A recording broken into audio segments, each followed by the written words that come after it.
Guys, welcome back to my YouTube channel. So, di kesempatan kali ini gue Sarah Fayuni bakal kasih tahu ke kalian seputar tips gimana caranya bikin bisnis plan untuk mendapatkan modal puluhan atau ratusan juta.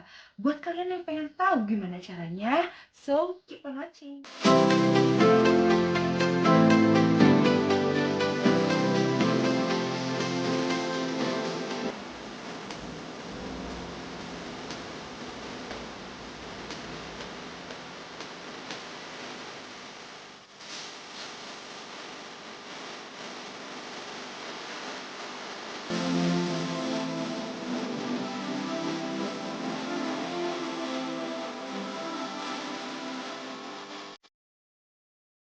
So, sebelum ke videonya, jangan lupa like, comment, and subscribe guys. Nah, kita langsung aja deh ke gimana sih caranya buat business plan.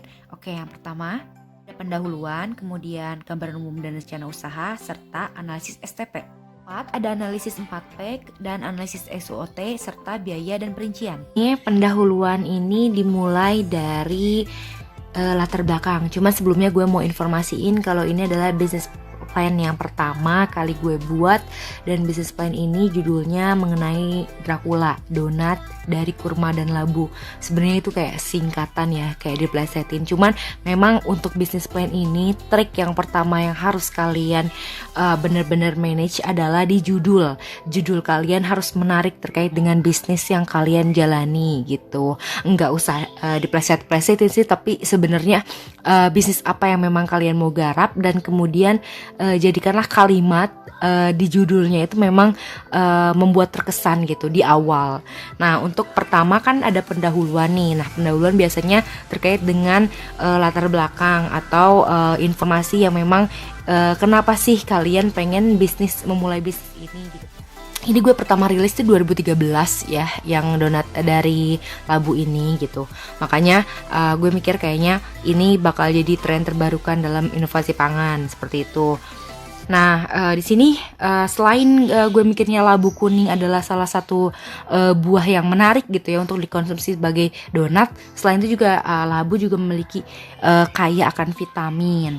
Kemudian di sini gue juga mempresentasikan mengenai segmentasi gue. Segmentasi gue di sini kan ada IPB ya, maksudnya anak-anak kampus IPB. Jadi anak-anak kampus di IPB itu kebanyakan pagi-pagi sarapannya donat gitu. Jadi kenapa gue bikin labu ini jadi donat?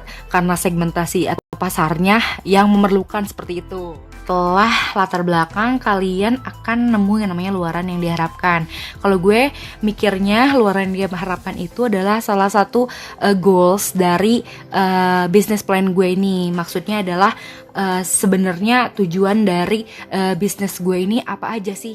Manfaatnya tuh mungkin lebih ke kalian membuat bisnis itu manfaat dalam masyarakat itu seperti apa. Mungkin beda tipis ya sama yang luaran diharapkan, tapi manfaat itu lebih ke menjurus kayak dari segi luar dan dalam. Kalau di kita dalam kan mungkin profit ya. Kalau misalkan di luar kan lebih ke ya ini apa sih namanya keuntungan dalam segi petani maupun juga masyarakat, karena secara tidak langsung kan mengkonsumsi makanan kita yang kaya akan gizi.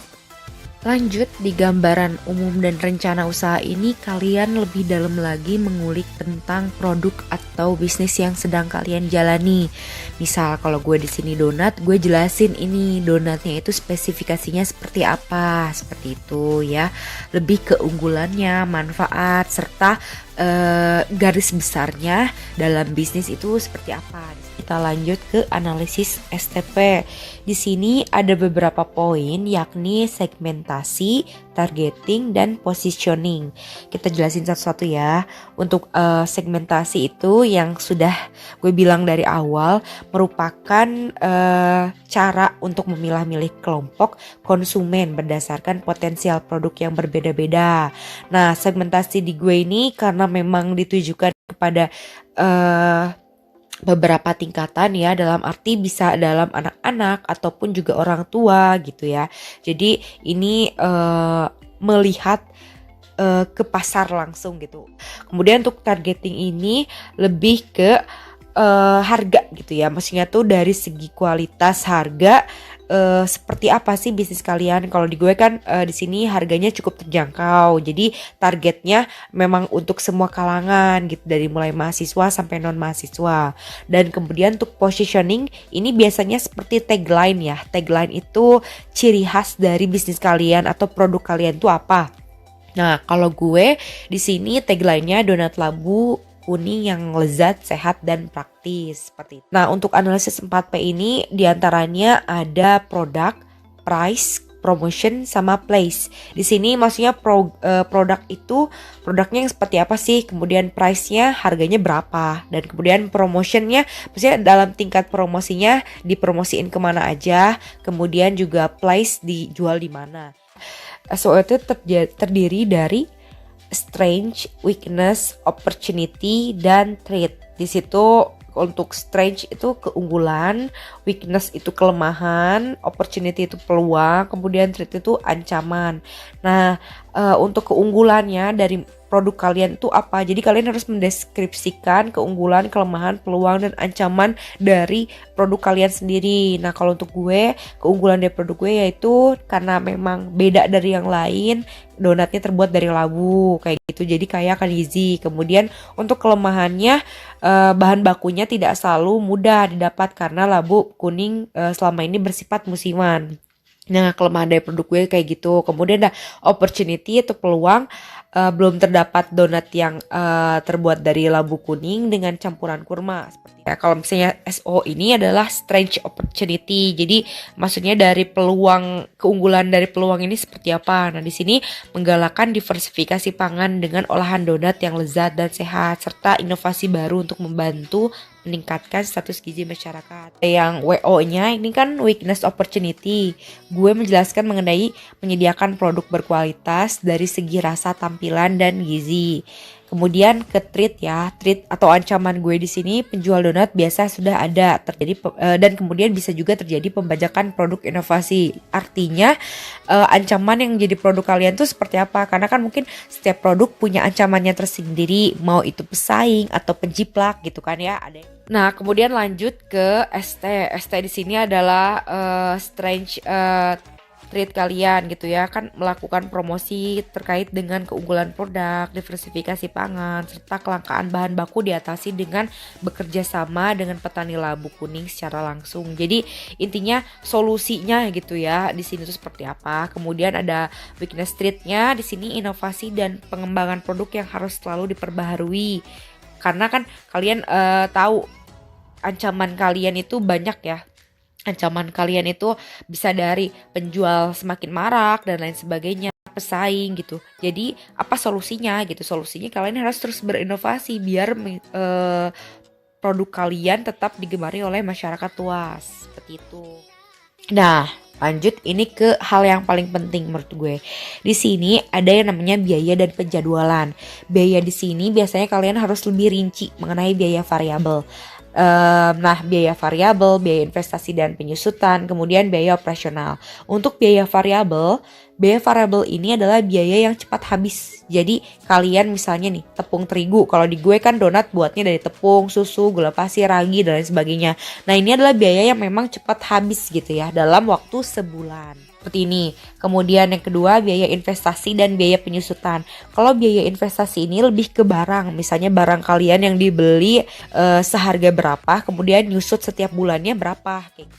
Biaya penyusutan kalian ngitungnya tinggal dari biaya investasi dibagi dengan barang yang kalian produksi selama 1 bulan itu berapa jumlahnya. Nah, jadi kayak gini.